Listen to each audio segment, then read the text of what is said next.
গুড্ডু গুড্ডুর বাবাকে টাটা দিল, তারপর হাসতে হাসতে বাড়ি আসে। গুড্ডুকে দিয়ে সবই কাজ করে। একদিন ড্রেজি তার বয়ফ্রেন্ডকে ফোন করে বলল, বেবি জলদি আসো। শুনে কালুয়া পান্ডা একতলা ফুল নিয়ে চলে গেল ড্রেজির কাছে। বেবি মাই সুইটার, আমি যাচ্ছি খুবই তাড়াতাড়ি।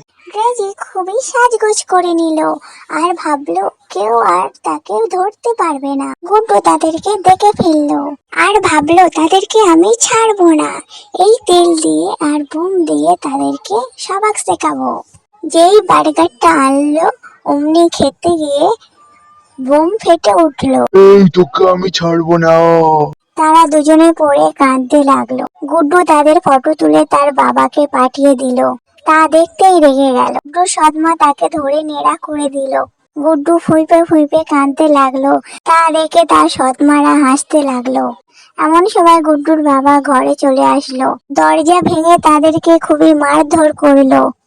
ভিডিওটা ভালো লাগলে শেয়ার করে দিবেন।